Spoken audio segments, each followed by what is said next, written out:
بسم اللہ الرحمن الرحیم۔ تمام بھائی اور بہنوں کو السلام علیکم۔ ناظرین گرامی، ایک روز حضور نبی کریم صلی اللہ علیہ وآلہ وسلم اپنے چند صحابہ رضی اللہ تعالیٰ عنہم کے ساتھ مسجد حرام میں تشریف فرما تھے۔ ایسے میں قبیلہ زبید کا ایک شخص وہاں آیا۔ اس وقت نزدیک ہی قریش مکہ بھی مجمع لگائے وہاں بیٹھے تھے۔ قبیلہ زبید کا وہ شخص ان کے نزدیک گیا اور ارد گرد گھومنے لگا۔ پھر اس نے کہا، اے قریش، کوئی شخص کیسے تمہارے علاقے میں داخل ہو سکتا ہے اور کوئی تاجر کیسے تمہاری سرزمین پر آ سکتا ہے جبکہ تم ہر آنے والے پر ظلم کرتے ہو؟ یہ کہتے ہوئے جب وہ اس جگہ پہنچا جہاں آپ صلی اللہ علیہ وآلہ وسلم تشریف فرما تھے تو آپ نے اس سے فرمایا، تم پر کس نے ظلم کیا ہے؟ اس نے بتایا، میں اپنے اونٹوں میں سے 3 بہترین اونٹ بیچنے کے لیے لے کر آیا تھا، مگر ابو جہل نے یہاں ان تینوں اونٹوں کی اصل قیمت صرف 1/3 قیمت لگائی، اور ایسا اس نے جان بوجھ کر کیا کیونکہ وہ جانتا ہے وہ اپنی قوم کا سردار ہے۔ اس کی لگائی ہوئی قیمت سے زیادہ کوئی رقم نہیں دے گا۔ مطلب یہ کہ اب مجھے وہ اونٹ اس قدر کم قیمت پر فروخت کرنے پڑیں گے۔ یہ ظلم نہیں تو اور کیا ہے؟ میرا تجارت کا یہ سفر بیکار جائے گا۔ نبی کریم صلی اللہ علیہ وآلہ وسلم نے اس کی پوری بات سن کر فرمایا، تمہارے اونٹ کہاں ہیں؟ اس نے بتایا، یہیں خزورہ کے مقام پر ہیں۔ آپ اس وقت اٹھے، اپنے صحابہ کو ساتھ لیا اور اونٹوں کے پاس پہنچے۔ آپ نے دیکھا اونٹ واقعی بہت عمدہ تھے۔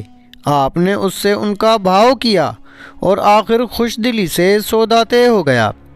آپ نے وہ اونٹ اس سے خرید لیے۔ پھر آپ نے ان میں سے 2 زیادہ عمدہ اونٹ فروخت کر دیے اور ان کی قیمت بیوہ عورتوں میں تقسیم فرما دی۔ وہیں بازار میں ابو جہل بیٹھا تھا۔ اس نے یہ سودا ہوتے ہوئے دیکھا لیکن ایک لفظ بھی نہ بول سکا۔ آپ اس کے پاس آئے اور فرمایا، خبردار عمرو۔ ناظرین گرامی، یہاں یہ واضح کرتے چلیں کہ عمرو ابو جہل کا نام ہے۔ اگر تم نے آئندہ حرکت کی تو بہت سختی سے پیش آؤں گا۔ یہ سنتے ہی وہ خوف زدہ انداز میں بولا، محمد، میں آئندہ ایسا نہیں کروں گا، میں آئندہ ایسا نہیں کروں گا۔ اس کے بعد حضور نبی کریم صلی اللہ علیہ وآلہ وسلم وہاں سے لوٹ آئے۔ ادھر راستے میں امیہ بن خلف ابو جہل سے ملا۔ اس کے ساتھ دوسرے ساتھی بھی تھے۔ ان لوگوں نے ابو جہل سے پوچھا، تم تو محمد کے ہاتھوں بہت رسوا ہو کر آ رہے ہو۔ ایسا معلوم ہوتا ہے یا تو تم ان کی پیروی کرنا چاہتے ہو یا تم ان سے خوف زدہ ہو گئے ہو۔ اس پر ابو جہل نے کہا، میں ہرگز محمد کی پیروی نہیں کر سکتا۔ میری جو کمزوری تم نے دیکھی ہے اس کی وجہ یہ ہے کہ جب میں نے محمد صلی اللہ علیہ وآلہ وسلم کو دیکھا تو ان کے دائیں بائیں بہت سارے آدمی نظر آئے۔ ان کے ہاتھوں میں نیزے اور بھالے تھے اور وہ ان کو میری طرف لہرا رہے تھے۔ اگر میں اس وقت ان کی بات نہ مانتا تو وہ سب لوگ مجھ پر ٹوٹ پڑتے۔ ایک مرتبہ ابو جہل ایک یتیم کا سرپرست بنا، پھر اس کا سارا مال غصب کر کے اسے نکال کر باہر کیا۔ وہ یتیم حضور نبی کریم صلی اللہ علیہ وآلہ وسلم کے پاس ابو جہل کے خلاف فریاد لے کر آیا۔ حضور نبی کریم صلی اللہ علیہ وآلہ وسلم اس یتیم کو لیے ابو جہل کے پاس پہنچے۔ آپ نے اس سے فرمایا، اس یتیم کا مال واپس کر دو۔ ابو جہل نے فوراً مال اس لڑکے کے حوالے کر دیا۔ مشرکین کو یہ بات معلوم ہوئی تو بہت حیران ہوئے۔ انہوں نے ابو جہل سے کہا، کیا بات ہے؟ تم اس قدر بزدل کب سے ہو گئے کہ فوراً ہی مال اس لڑکے کے حوالے کر دیا؟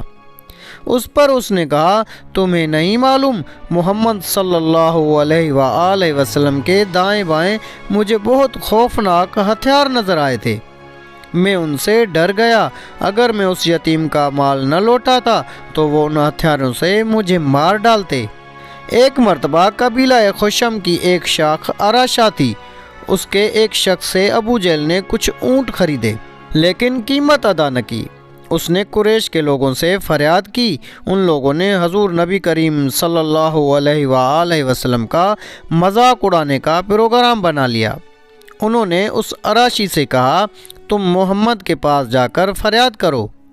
ایسا انہوں نے اس لیے کہا تھا کہ ان کا خیال تھا کہ حضور نبی کریم صلی اللہ علیہ وآلہ وسلم ابو جہل کا کچھ نہیں بگاڑ سکتے۔ اراشی حضور نبی کریم صلی اللہ علیہ وآلہ وسلم کے پاس گیا۔ آپ نے فوراً اسے ساتھ لیا اور ابو جہل کے مکان پر پہنچ گئے۔ اس کے دروازے پر دستک دی۔ ابو جہل نے اندر سے پوچھا کون ہے؟ آپ نے فرمایا محمد۔ ابو جہل فوراً باہر نکل آیا۔ آپ کا نام سنتے ہی اس کا چہرہ زرد پڑ چکا تھا۔ آپ نے اس سے فرمایا اس شخص کا حق فوراً ادا کر دو۔ اس نے کہا بہت اچھا، ابھی لایا۔ اس نے اسی وقت اس کا حق ادا کر دیا۔ اب وہ شخص واپس اسی قریشی مجلس میں آیا اور ان سے بولا اللہ تعالیٰ ان کو جزائے خیر ادا فرمائے، یعنی آپ صلی اللہ علیہ وآلہ وسلم کو۔ انہوں نے میرا حق مجھے دلوا دیا، اللہ کی قسم انہوں نے میرا حق مجھے دلوا دیا۔ مشرک لوگوں نے بھی اپنا ایک آدمی ان کے پیچھے بھیجا تھا اور اس سے کہا تھا کہ وہ دیکھتا رہے حضور اکرم صلی اللہ علیہ وآلہ وسلم کیا کرتے ہیں۔ چنانچہ جب وہ واپس آیا تو انہوں نے اس سے پوچھا ہاں تم نے کیا دیکھا؟ جواب میں اس نے کہا میں نے ایک بہت ہی عجیب اور حیرت ناک بات دیکھی ہے۔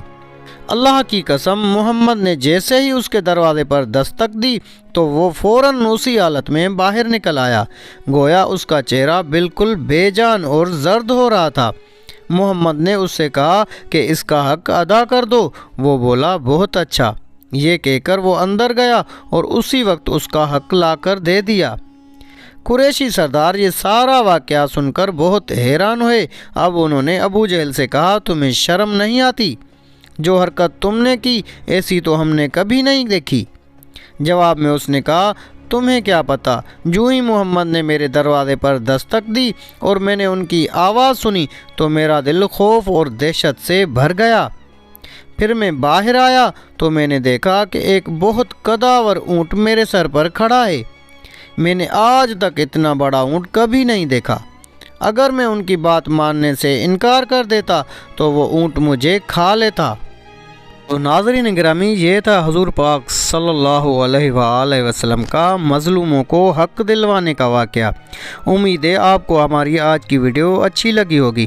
اگر آپ کو ویڈیو اچھی لگی تو ویڈیو کو لائک کر کے اپنے دوست و احباب سے بھی زیادہ سے زیادہ شیئر کریں۔ جزاک اللہ۔